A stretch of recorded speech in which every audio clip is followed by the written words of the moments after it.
성경은 천지 창조를 기록한 창세기로부터 시작해서 예수님의 재림으로 완성되는 하나님 나라를 기록한 요한계시록으로 끝납니다.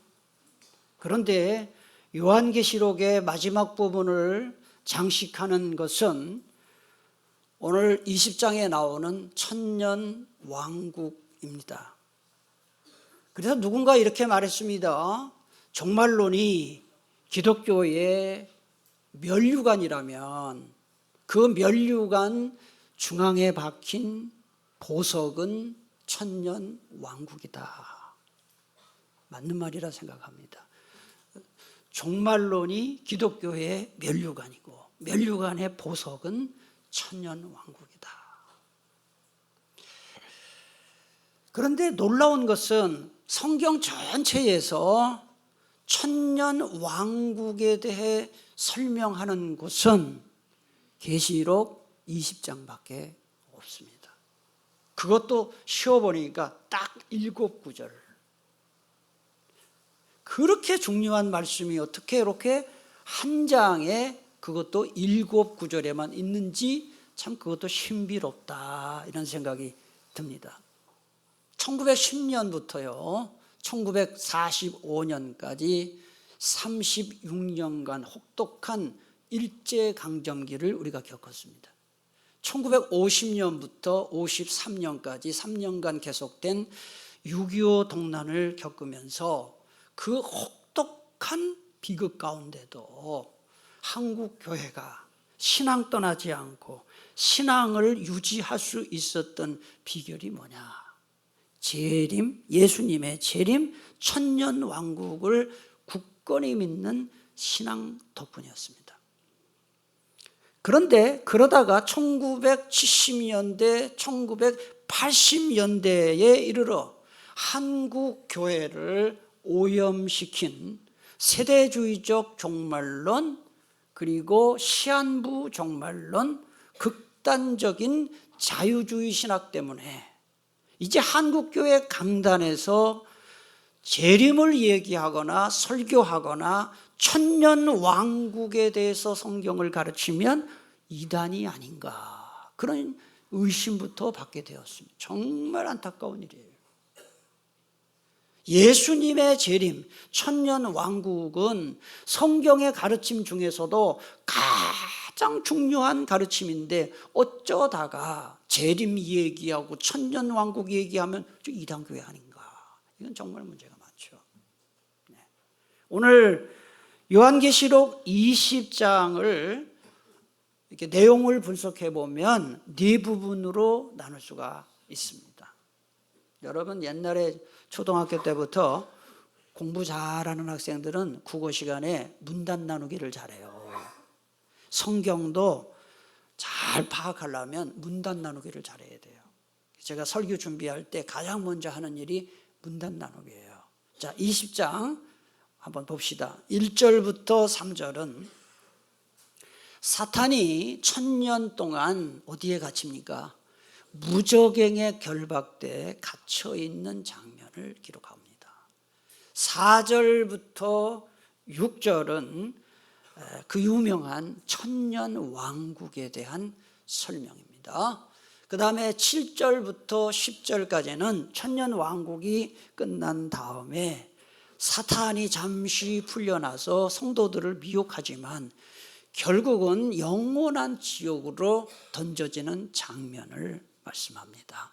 마지막 11절부터 15절까지는 불신자들이 하나님의 백보자 심판을 받고 영원한 지옥 형벌에 떨어지는 장면에 대해서 말씀합니다. 자, 오늘부터 제가 사실은 이 천년 왕국에 대해서 그냥 한 번에 다 할까 이렇게 했는데 말씀을 이렇게 연구하고 준비하다 보니까 이 천년 왕국이 너무너무 중요해요. 한 번에 설명도 할 수도 없고 그래서 오늘부터 3주에 걸쳐서 3번에 걸쳐서 천년 왕국을 말씀드리려고 합니다. 여러분 성경을 한번 눈으로 좀 보세요. 1절부터 10절에서 가장 자주 나오는 단어가 무엇일까요? 이미 다 말씀드렸는데 무엇일까요? 천년이라는 단어예요. 펜 갖고 오신 분들은 표시를 해보세요. 수고스럽지만 2절 끝부분, 3절 앞에 부분 중간에, 그 다음에 4절 맨 끝에, 그 다음에 5절 앞부분 천년이 있습니다. 6절 끝부분 천년, 그 다음에 7절 맨 앞에. 자, 이 짧은 구절에 천년이라는 말이 전부 총 6번 나와요. 그리고 또 함께 왕노릇 한다는 말이 2번 나와요. 이 4절 끝에 그리고 6절 끝에 나와요. 그러니까 이게 천년이라는 말이 6번 나오고 왕노릇 한다는 말이 2번 나오는 걸 보니까 이게 지금 천년 왕국에 대해서 얘기하는구나 하는 것을 금방 알 수가 있습니다. 요한계시록 20장은 성경 66권 전체에서 가장 해석하기 어려운 장으로 유명합니다. 그래서 많은 신학자들 사이에서 가장 큰 논쟁이 벌어진 장이기도 합니다. 그 이유는 2가지가 있어요. 첫째는 천년이라는 이 천년 왕국이라고 하는데, 이 천년이라는 게 진짜 천년이냐 아니면 어느 정도의 기간을 말하느냐에 따른 해석이 굉장히 많아요. 또 하나, 오늘 여러분 이건 절대로 잊어버리면 안 되는 겁니다. 예수님이 재림하신다고 하시는데 예수님의 재림이 천년왕국 전이냐 후냐에 대한 해석 차이가 굉장히 많아요. 그러니까 이게 계시록 20장은 정말 해석하기가 힘들어요. 제가 요한계시록을 지금 3년째 말씀을 전하고 거의 끝에까지 왔는데, 요한계시록을 맨 처음에 설교를 시작하기 전에 제가 고민이 됐던 부분이 바로 20장을 저 어떻게 설교할 것이냐, 이거 과연 내가 잘 통과할 수 있을까 때문에 설교를 망설였습니다. 사실은 아니나 다를까, 지난주 계시록 20장 설교 준비를 하면서 정말 머리에 쥐가 나는 줄 알았습니다. 머리에 쥐 난다는 게 이런 거구나, 지난 주간에. 근데 이제 감사하게도 한 주 내내 2주, 사실 2주 연구를 했죠. 그런데 감사하게도 이제 정리가 딱 돼가지고 제가 쥐 난 만큼 여러분이 은혜 받을 줄 믿습니다. 제가 하는 일이 그거니까요. 오늘 말씀을 들어보면 그럴 수도 있겠다 하는 게 아마 와닿을 겁니다. 그래서 천년 왕국인데 천년이라는 게 어느 정도의 기간이냐, 그 문제. 예수님이 재림이 천년 전에 오시냐, 천년 중간에 오시냐, 천년 끝에 오시냐, 요 문제 때문에 학설이 굉장히 많은데 그 다 얘기할 수 없고 가장 중요한 학설을 3가지를 소개하고, 그 중에 제가 어떤 학설을 지지하고 그 학설에 입각해서 성경을 해석했는지를 쭉 설교를 할 겁니다. 그런 차례로. 그러니까 여러분 오늘 잘 들으시면 재미있고 잘 안 들으시면 조금 힘들 겁니다. 자, 따라합시다. 전천년설, 후천년설, 무천년설. 이게 가장 중요한 3 학설이에요. 천년왕국에 대해서. 자, 뭐라고요? 한번 말씀해 보세요. 전천년설, 후천년설, 무천년설. 간단히 설명을 해드리겠습니다. 먼저 전천년설인데요, 얼른 보시면은, 자, 전, 후라는 그 기준이 뭐냐? 예수님의 재림이 천년왕국 전이냐 후냐에 따라서 전천년, 후천년 하는 거예요. 아시겠죠? 자, 전천년설을 가만히 그림을 보니까 예수님의 재림이 천년왕국 전이에요, 후예요? 전이죠. 그래서 무슨 설이에요? 전천년설이에요. 이제 아시겠죠? 그래서 전천년설을 정리를 하면은 전천년설이 뭐냐? 천년왕국이 시작되기 전에 예수님이 재림하신다는 주장. 이게 전천년설이에요. 이걸 바꿔 말하면 천년왕국은 예수님이 재림하셔야 시작된다는 거예요. 그게 전천년설이고, 그래서 이 주장을 바꿔 말하면은 천년왕국 이전 재림설이라고도 해요. 천년왕국 전에 예수님이 오신다라고 그렇게 얘기합니다. 우리 한국 교회 대부분의 성도님들이 자기가 의식적이든 무의식적이든 이 전천년설을 갖고 있어요. 왜 그러냐? 우리나라에 140년 전에 서양 선교사님이 들어와서 복음을 전한 이후에 우리 또 초창기 한국교회 목사님들이 전부 전천년설로 공부를 했어요. 그래서 우리가 이 신약 시대를 살고 이 복음 시대를 살고 예수님이 재림하시면 천년왕국이 있고 천년왕국이 끝나면 심판이 있다 이렇게 배웠어요. 그게 전천년설이에요. 그래서 우리 한국교회는 대부분 그렇게 했는데 이 전천년설의 주장은 특징이 뭐냐면은 요한계시록에 나오는 모든 말씀을 거의 문자적인 순서대로 딱 보는 거예요. 문자적 순서로 해석을 예를 들면 천년왕국 할 때 이 천년의 기간도 거의 천년에, 그러니까 정확하게 천년은 아닐지라도 그 천년에 가까운 그런 기간으로 해석을 하는 경향이 있다. 이게 전천년설이에요.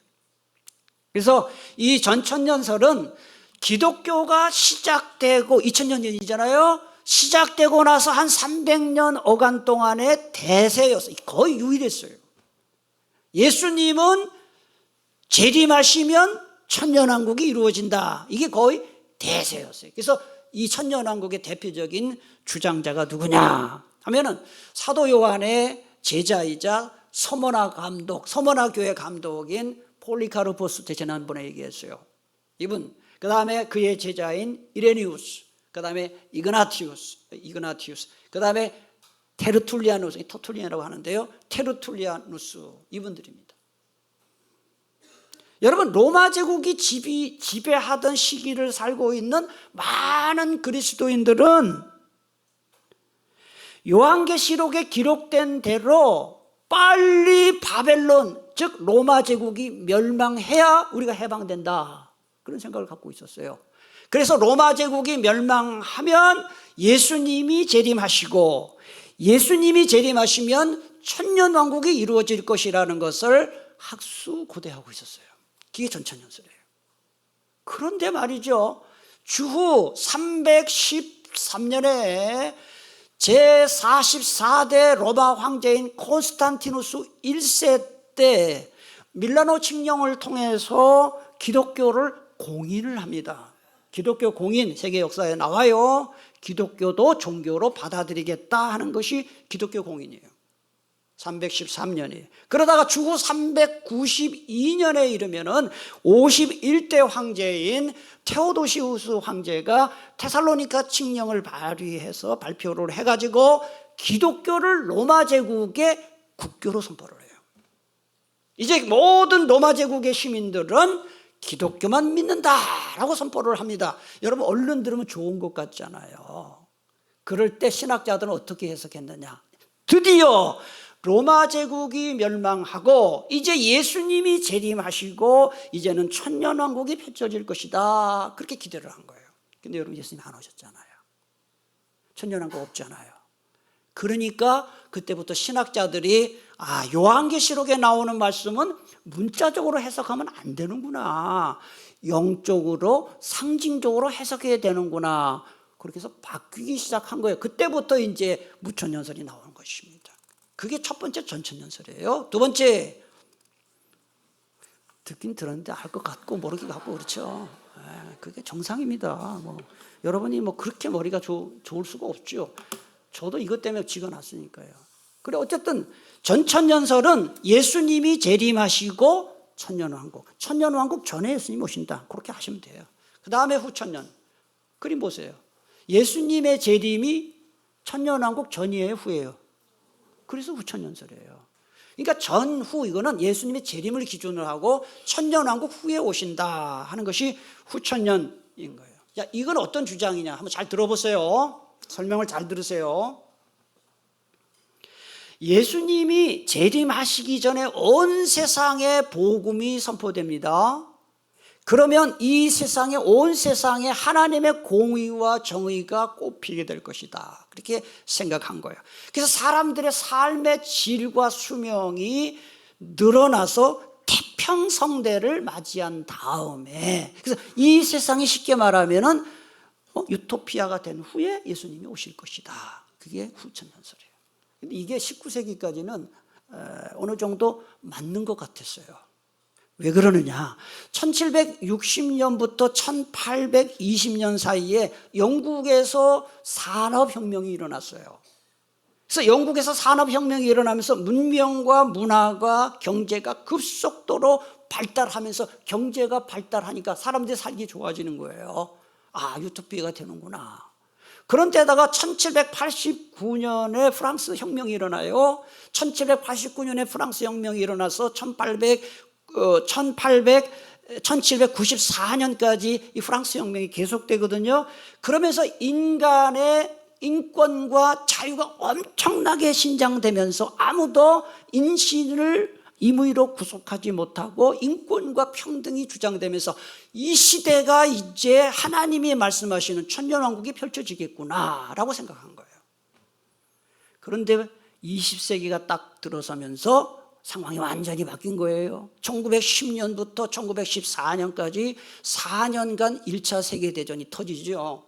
1939년부터 1945년까지 6년 동안 2차 세계대전이 터지면서 이 세계는 엄청난 비극을 맛본 거예요.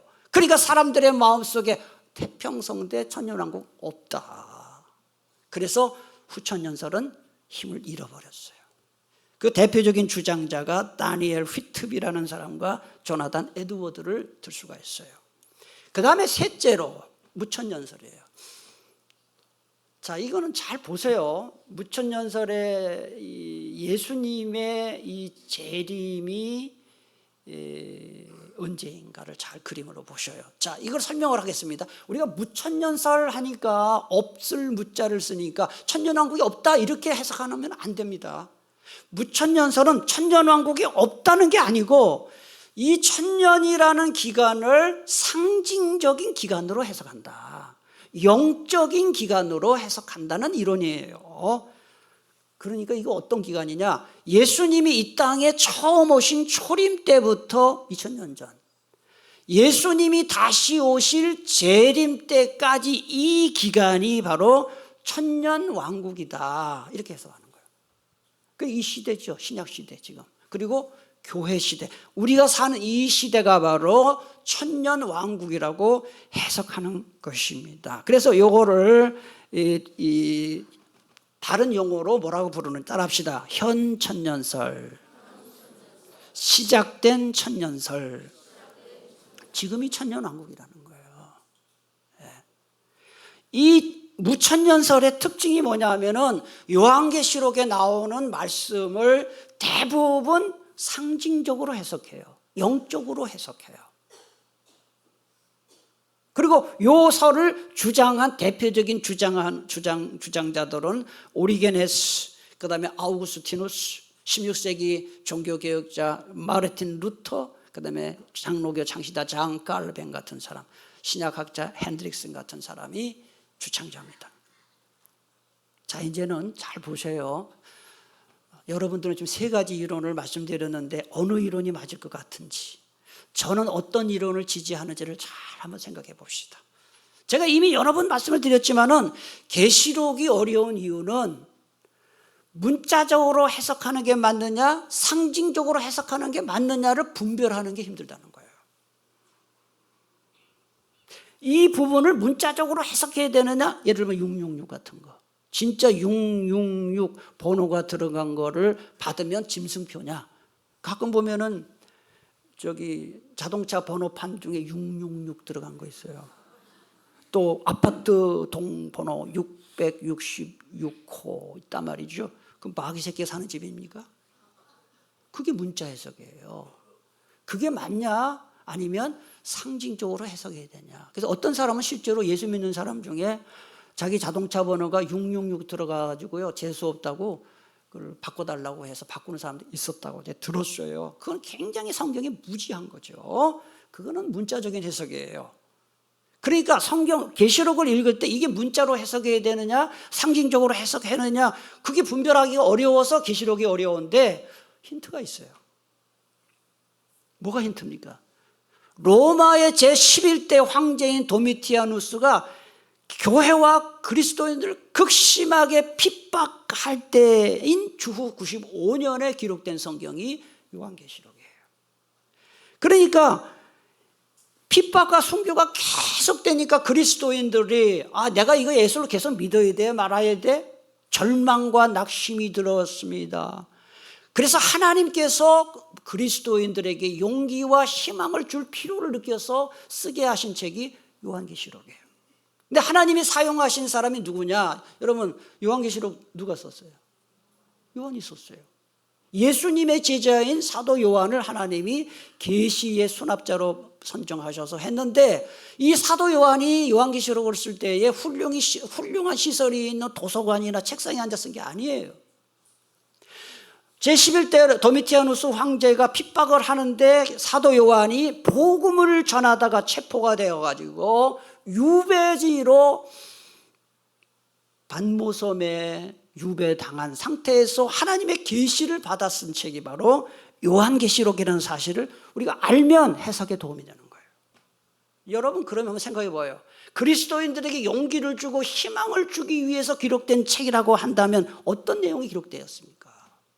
지금은 우리가 로마 제국의 핍박을 받아서 신앙생활이 힘들지만은 머지않아 로마 제국은 망하고 교회와 그리스도인들은 승리할 것이라는 계시가 계시록의 내용이에요.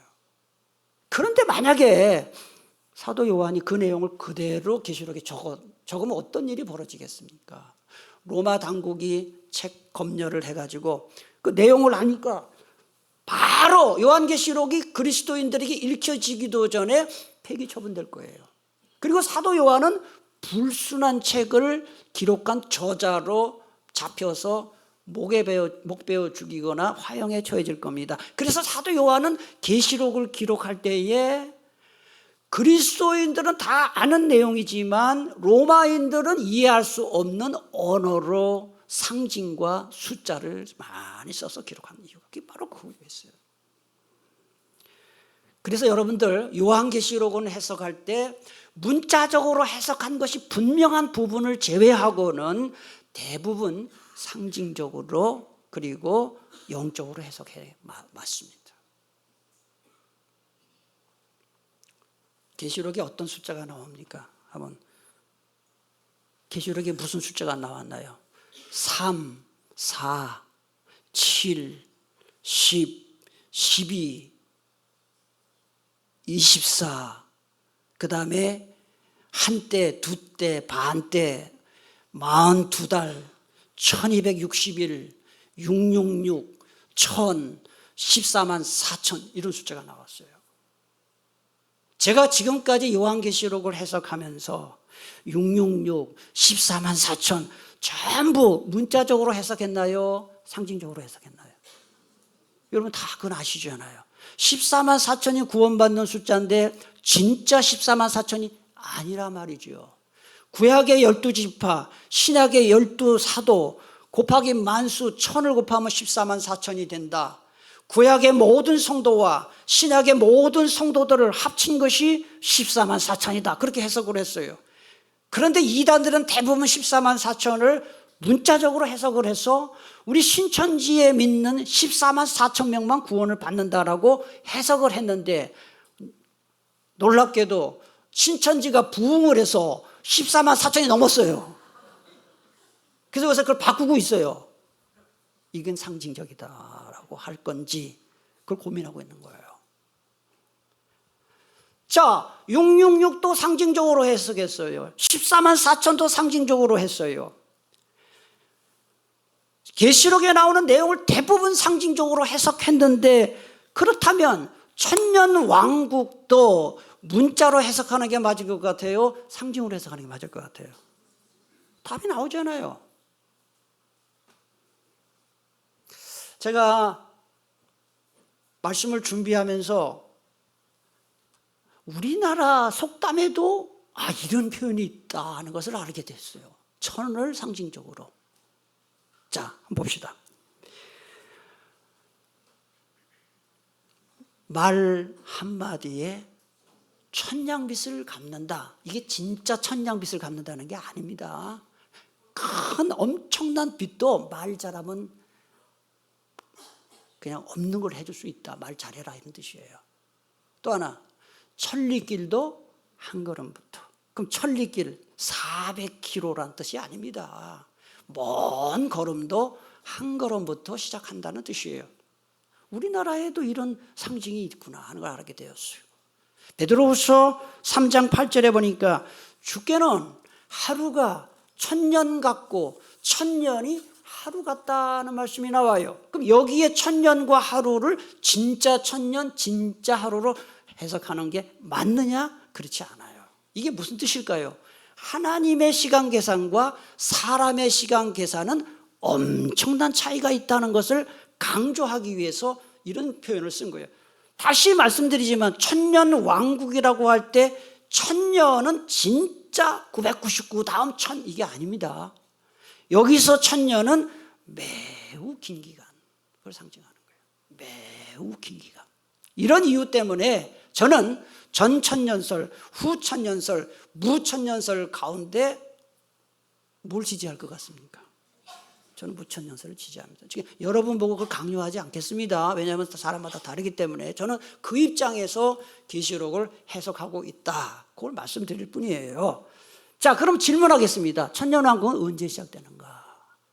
천년왕국은 도대체 언제 시작되는가? 좀 아까 말씀드렸어요. 전천년설은 예수님이 재림하셔야 천년왕국이 시작된다. 그렇게 얘기해요. 천년왕국 전에 예수님이 재림하신다. 전천년설이에요. 근데 무천년설은, 그 다음에 후천년설은 예수님은 1000년이 지난 다음에 재림하신다.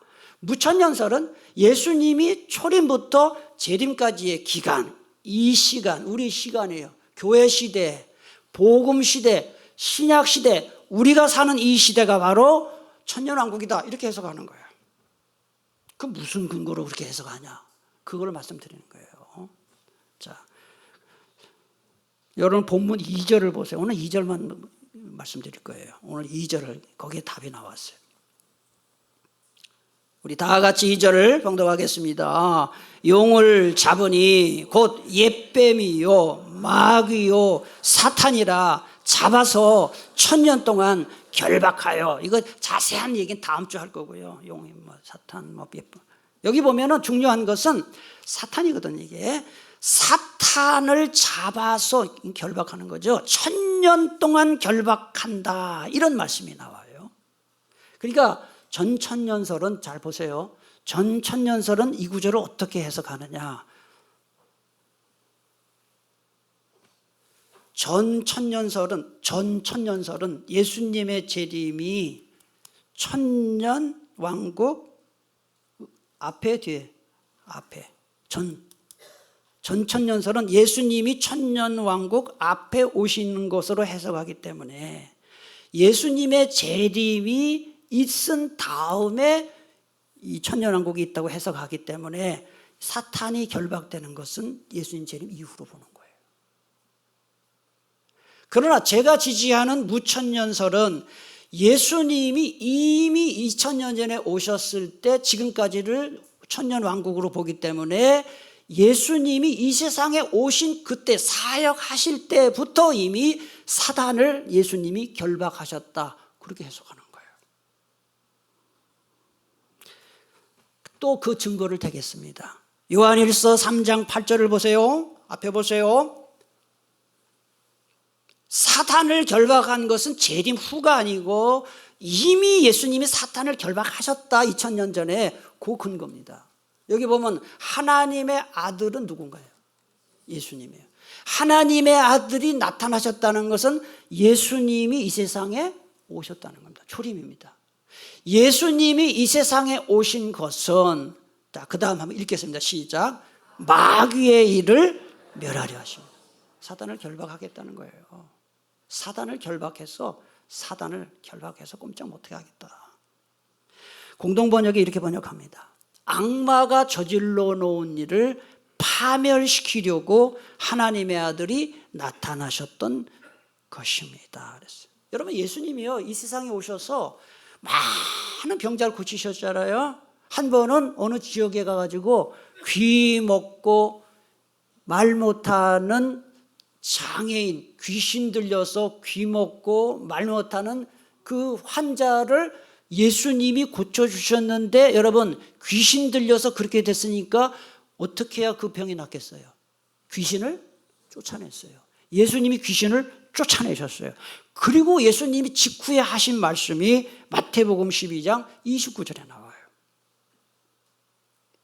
여기 보면 사람이 먼저 강한 자를 결박하지 않고서야, 사탄이죠. 예. 어떻게 그 강한 자의 집에 들어가 그 세간을 강탈하겠느냐? 결박한 후에야 그 집을 강탈하리라. 여기에 이 결박이라는 단어가 나오죠. 예수님이 사단을 결박하셨잖아요. 귀신 쫓아냈잖아요.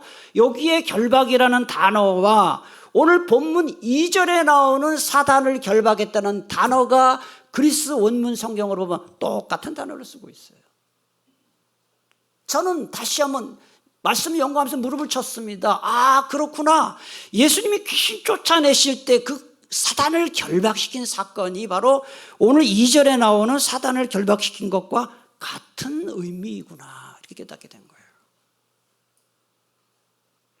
그러니까 사단을 결박하는 일은 예수님이 재림하셔서 하시는 일이 아니라 예수님이 이 세상에 오셔서 이미 사단을 결박하시고 사단을 멸하셨구나, 제가 그렇게 결론을 내린 거예요.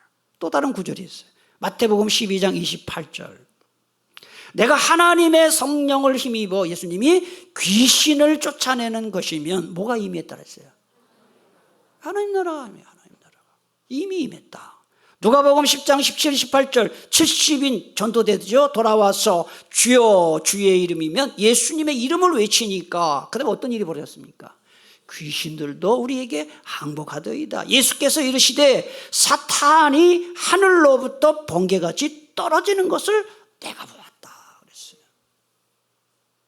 여러분, 이 시대에도 예수님의 복음이 선포되는 곳마다, 예수님의 이름으로 명령하는 곳마다 사단이 결박되고 사단이 물러가는 역사가 나타나고 있다, 이 말이에요. 지금도요. 이 천년왕국이에요. 예수 믿지 않던 사람이 복음을 듣고 예수님의 이름을 부르고 예수님 믿습니다 고백할 때 어떤 일이 벌어지나요? 그전에는 사단에게 결박돼서 거짓말하고 사기치고 미워하고 화내고 음란한 짓을 하고 했던 사람이 복음 듣고 예수님의 이름을 영접한 이후에, 아, 내가 잘못했구나, 내가 사단의 종노릇을 했구나 하고 청산하고 새 사람이 되지 않습니까? 그전에는 조그만 어려운 일이 있어도 걱정하고 두려워하고 불안을 했는데 예수님의 이름을 믿고 예수님의 이름으로 기도한 다음에는 불안이 사라지고 걱정을 주님 손에 맡기고 가정이 회복되고 삶이 변화되는 것은 바로 예수님의 이름으로 우리를 통해서 사단이 결박된 것입니다. 그게 바로 천년왕국의 내용이에요. 그러므로 천년왕국은 이미 우리가 경험하고 있는 것이다. 저는 그렇게 생각합니다. 자, 마지막으로 한 가지 더 살펴본 것은, 그러면 이 천국가고 지옥가는 심판이 언제 있느냐 하는 거예요. 전천년설은, 다시 말씀드릴게요. 전천년설은 천년왕국 전에 예수님이 재림하셔서 천년왕국이 있고 그게 끝나면 천국 지옥 심판이 있다, 그렇게 해석을 해요. 그게 그 전천년설의 스케줄이에요. 재림, 천년왕국, 그 다음에 심판. 그러나 무천년설은 제가 말씀드렸잖아요. 천년왕국을 재림 후에 있을 것으로 보지 않고 예수님이 이미 오셔서 천년왕국이 시작됐다고 보기 때문에 심판은 언제 있는 것으로 보느냐? 재림하시면 바로 심판하신다, 이렇게 보는 거예요. 제가 왜 머리가 쥐가 났느냐? 이게 도무지 말이죠. 이거 얼마나 복잡합니까? 그래서 계속 기도를 했어요. 하나님, 예수님이 재림하시고 1000년 이렇게 기다렸다가 심판하는 게 맞습니까? 아니면 예수님 여태까지 기다릴 만큼 기다리셨으니까 재림하시면 바로 천국과 지옥으로 심판을 해서 의인은 천국에 악인은 지옥 보내는 게 맞습니까? 계속 그 기도를 한 거예요. 근데 하나님의 영 답을 안 주셔. 기도를 계속 하는데 미치겠더라고요. 그래가지고 계속 기도를 했어요. 그랬는데 이제 제가 금요일 날 그 답을 딱 받은 거예요. 물론 영범아 이렇게 답 받은 건 아니에요. 그렇게 신비로운 방법으로 받은 건 아니고요. 성경 말씀을 딱 제가 발견한 거예요.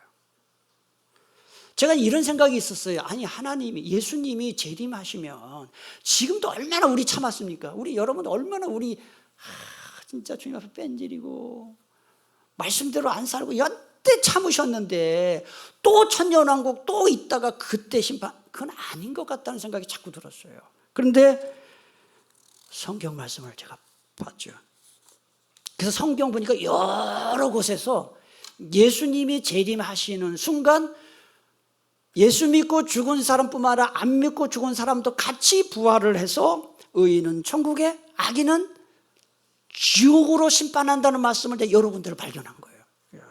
얼마나 제가 그것 때문에 무릎을 쳤는지 몰라요. 요한복음 5장 28절 29절 이를 놀랍게 여기지 말라. 예수님 재림하실 때의 상황이에요.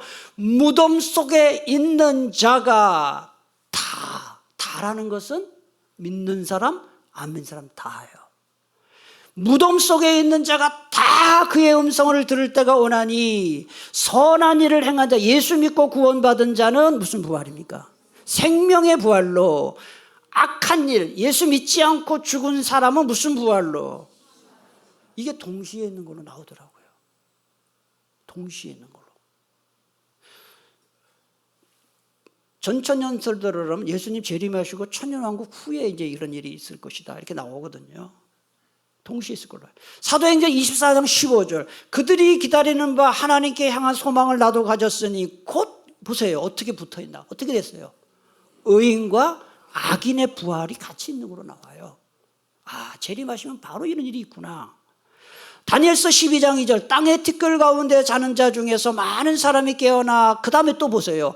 영생을 받는 자도 있고 이거는 지옥 간다는 거 뒤에 거는. 제가 결론을 다시 내린 거예요. 이제 확실히 굳어졌어요. 천년왕국은 이 세상에 지금 주님이 처음 오셨을 때 마귀를 사단을 결박하시고 우리가 지금 이 땅에서 천년왕국 살다가 주님 재림하시면 그 즉시 의인과 악인의 심판이 있는 게 이게 맞구나 하고 제가 결론을 내린 거예요.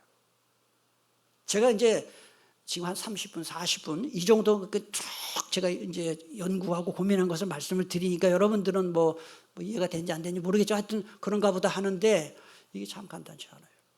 이 천년 왕국에 대한 세 가지 이론 중에서 계시록을 완벽하게 설명할 수 있는 학설은 없어요. 지금 제가 지지하는 무천년설도 약점이 있어요. 제가 말씀드릴 수 있을 것 같아요. 그러므로 천년 왕국, 재림, 신천신지에 대해서 쭉 이야기할 때 내 주장은 옳고 저 주장은 틀리다 이러면 안 돼요. 저도 제가 옳다고 생각하는 것이지 그게 맞다 그렇게 말할 수 없어요. 다 장점이고 단점이 있어요. 다 보완하면 돼요.